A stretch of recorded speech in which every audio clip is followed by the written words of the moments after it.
प्रिय मित्रों, स्वागत है आपका ज्ञान गंगा पाठ यूट्यूब चैनल में।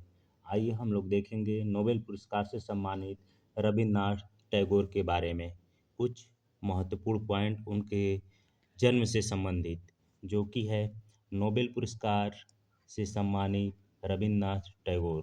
भारतीय नवजागरण में अनेक लोगों ने अपने अपने स्तर पर श्रेष्ठ योगदान दिया है। उसमें से एक जो है रविन्द्रनाथ टैगोर भी हैं। ऐसे ही महापुरुषों की पंक्ति में एक नाम रविन्द्रनाथ टैगोर का भी है। उनके अद्भुत लेखन और कल्पना शक्ति ने उन्हें विश्व गुरु के रूप में पहचान दी है। किस रूप में पहचान दी है? विश्व पुरुष के रूप में पहचान दी है। किस रूप में पहचान दी है? तो विश्व पुरुष के रूप में पहचान दी है। वे भारतीय संस्कृति व शिक्षा पद्धति के पर्याय पुरुष माने जाते हैं। उन्होंने स्वतंत्रता पूर्व भारत में शिक्षा और साहित्य का गौरव बढ़ाया।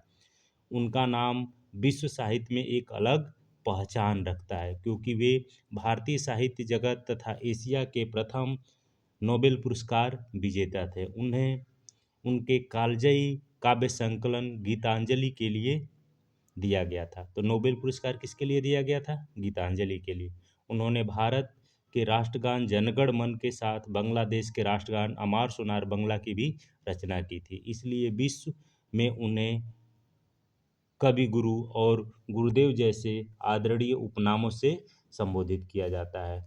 अब आगे हम लोग देखेंगे इनके बारे में। बहुमुखी प्रतिभा के धनी टैगोर का जन्म 7 मई 1961 को उत्तरी कलकत्ता, जो कि अब कोलकाता नाम हो गया है। उत्तरी कोलकाता का नाम अब, चाहे पूरा कलकत्ता जो नाम था उसका नाम अब कोलकाता हो गया है। तो टैगोर जी का जन्म कब हुआ था? 7 मई 1861 को उत्तरी कोलकाता के जोड़ासांको ठाकुरबाड़ी महल में हुआ था।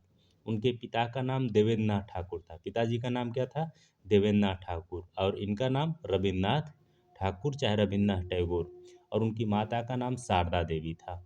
रविन्द्रनाथ टैगोर की माता का नाम शारदा देवी था। बचपन में सभी उन्हें रवि नाम से बुलाते थे। उनका बचपन का नाम क्या था? रवि था। बालक रवि का पालन पोषण भी बड़ी सादगी से हुआ। उनकी माता प्रायः अस्वस्थ रहा करती थी, इसलिए शिशु रवि का पालन पोषण परिवार के अन्य महिलाओं और नौकरों ने किया। इनका जो पालन पोषण है, उनकी माता की तबीयत हमेशा खराब रहती थी, तो कौन करते थे?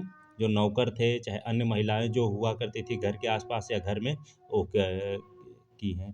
शैशवावस्था पार करते ही उनका सारा भार नौकरों पर ही डाल दिया गया। उन दिनों धनाढ़ परिवारों की यही रीति थी। मतलब ये भी धनवान परिवार से बिलोंग करते थे। तो जो भी धनवान परिवार होते थे, तो उनके जब वो बच्चा बड़ा हो जाता था, तो नौकर उनको पालन पोषण करते थे और देख रेख करते थे, खिलाते थे। चाहे इधर उधर घुमाना होता था, नौकर ही घुमाया करते थे। वैसे ही रविन्द्रनाथ टैगोर के भी जीवन में यही रहा है। रात को दादी से कहानी सुनते और फिर माँ के पास सोने चले जाते थे। नौकरों में उपेक्षित व्यवहार तथा रोग शैया पर पड़ी माँ के कारण वे व्याकुल हुए, तो प्रकृति की गोद में मन की शांति तलाशने लगे।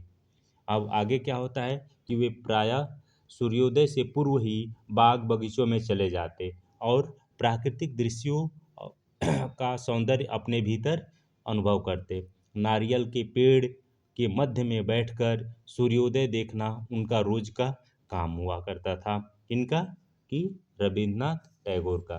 और आगे हम लोग देखेंगे क्या होता है कि साथ ही सुबह, जो सुबह का समय होता था, तो साथ ही सुबह शाम तालाबों के लहरों पर अठखेलियाँ करती जल तरंगों को निहारना और शाम के को पीपल के पेड़ के बीच प्रकृति की अवलोकन ही उनके काव्य की प्रेरणा बना। यानी वो शाम को चले जाते थे और जो जल की तरंगों होती थी, तो वह ऊपर उठती थी, नीचे गिरती थी, तो उसको देखते रहते थे, निहारते रहते थे। और शाम को पीपल के पेड़ के बीच प्रकृति का अवलोकन करते थे। और अवलोकन ही उनके क्या हुआ? काव्य का प्रेरणा बना। यानी वो जैसे जैसे देखते थे वैसे वैसे कविता की रचना करते थे। उनके एक बड़े भी भाई थे। उम्र में बड़े एक भाई और एक भांजा उनके संगी साथी थे। जब वे स्कूल में भर्ती हुए तो बालक रवि ने भी स्कूल जाने का हठ किया। यानी जब उनके भैया स्कूल गए तब ये भी सोचे कि हम भी स्कूल जाएंगे, हठ कर दिए। इस पर मास्टर जी ने उन्हें एक तमाचा जड़ दिया और बोले, आज तू स्कूल जाने के लिए रो रहा है, कल स्कूल छोड़ने के लिए तू इससे भी अधिक सिर धुनेगा। तो ऐसा ही हुआ। नैसर्गिक वातावरण के पिपासु रवि को कलकत्ता के ओरिएंटल सेमिनरी स्कूल में दाखिला करा दिया गया, किंतु स्कूल के नियम कड़े नियम एवं अनुशासन से वे क्या हुए, घबरा गए। उसके पश्चात उन उन्होंने सामान्य स्कूल में भी भेजा गया, किंतु वहाँ गाना अंग्रेजी गान गाना उन्हें पसंद न था। दूसरे शिक्षक के बुरे बर्ताव ने उनका मन खिन्न कर दिया। वे बंगाल एकेडमी नामक एंग्लो इंडियन स्कूल में पढ़ने लगे। उन्होंने कुछ समय तक घर पर ही ट्यूटरों से कुछ शिक्षा प्राप्त की। सुबह शाम आखड़े में जोर आजमाते और दिन भर बंगला, संस्कृति, साहित्य, विज्ञान, संगीत, चित्रकला, स्वास्थ्य विज्ञान तथा अंग्रेजी साहित्य का अध्ययन करते। उसके बाद क्या होता है कि सन 1873 में उनके पिता के साथ हिमालय की यात्रा की। यानी 1873 में उन्होंने अपने पिता के साथ जाते हैं और हिमालय की यात्रा करते हैं। इस बीच वे पश्चिम बंगाल के बोलपुर स्थान पर बने आश्रम, यानी पश्चिम बंगाल में एक बोलपुर स्थान है, वहाँ पे एक आश्रम है जिसका नाम है शांति निकेतन में वे रुके और उनके पिता ने चिंतन मनन हेतु बनवाया था उसको। यानी शांति निकेतन उनको उनके पिता ने चिंतन करने के लिए और मनन करने हेतु बनवाया था। यात्रा में भी पिता ने उन्हें संस्कृत, अंग्रेजी और गणित ज्योतिषी सिखाई। यानी जब वो यात्रा कर रहे थे तो उनके जो पिताजी थे तो संस्कृत, अंग्रेजी और गणित ज्योतिषी सिखाए। इसी यात्रा में उन्होंने सम्राट पृथ्वीराज की ऐतिहासिक पराजय के बारे में एक पद्य नाटिका लिखा। क्या लिखते हैं?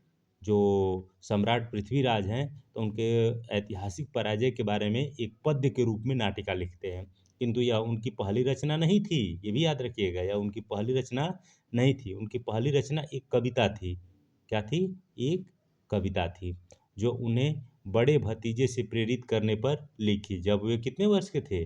मात्र 7 वर्ष के थे, तभी उन्होंने लिखा था। उनकी लेखनी से पहली कविता अभिलाषा स्फुटित हुई।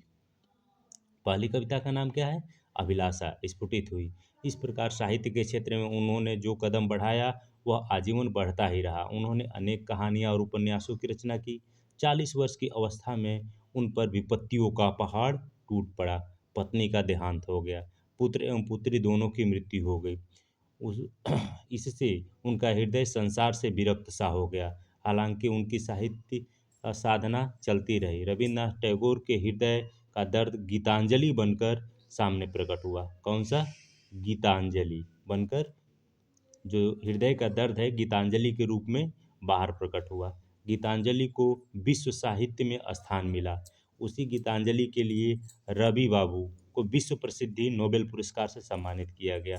उनके कुछ महत्वपूर्ण रचनाएं कौन कौन है? काबुली वाला, घर वापसी, पोस्टमास्टर, तीन पुरुष, घर के बाहर, राजर्षि, गोरा इत्यादि। इनकी कौन कौन सी रचनाएं हो गई? काबुली वाला, घर वापसी, पोस्टमास्टर, तीन पुरुष, घर और बाहर, राजर्षि, गोरा इत्यादि। रवि बाबू एक सफल चित्रकार भी थे। देश प्रेम की भावना उनमें कूट कूट कर भरी हुई थी। राष्ट्रपिता महात्मा गांधी ने उन्हें गुरुदेव कहकर संबोधित किया। गुरुदेव किसने कहा?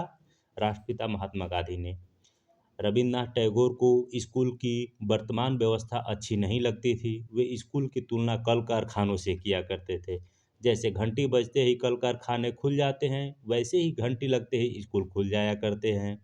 इसलिए उन्होंने शिक्षा के स्तर में गिरावट से खिन्न होकर अपने अनुभव और सोच पर आधारित एक विद्यालय की स्थापना भी की, जो अब एक विद्यालय न होकर विश्वविद्यालय है। यह शिक्षा जगत के लिए भारत की एक आदर्श संस्था है।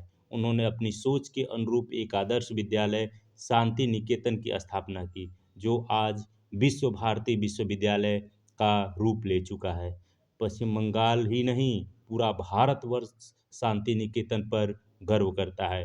उनकी प्रतिभा, साहित्य सेवा के चलते ही ब्रिटिश सरकार ने 1915 में उन्हें सर की उपाधि प्रदान की, जिसे 1919 में हुए जालियांवाला बाग हत्याकांड के उपरांत विरोध स्वरूप उन्होंने लौटा दिया था। बहुमुखी प्रतिभा के धनी रविन्द्रनाथ कवि, नाटककार, निबंधकार, उपन्यासकार, अभिनेता, संगीतज्ञ और एक कुशल चित्रकार भी थे। उनका संगीत विश्व में रविंद्र संगीत के नाम से प्रख्यात हुआ।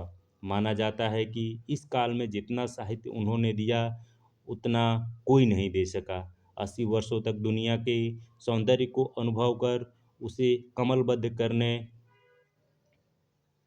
वाले इस महाकवि ने 7 अगस्त 1941 को जोड़ा सांकों में उसी पुराने महल में आखिरी विश्व सौंदर्य को निहारा, वहाँ जहाँ उन्होंने दुनिया के प्रथम दर्शन हेतु अपनी आंखें खोली थी। अपनी कृतियों के कारण वे आज भी हमारे बीच उपस्थित हैं और सदैव रहेंगे। यही थी रविन्द्रनाथ टैगोर के जीवन के बारे में कुछ पंक्तियाँ। धन्यवाद मित्रों, आपका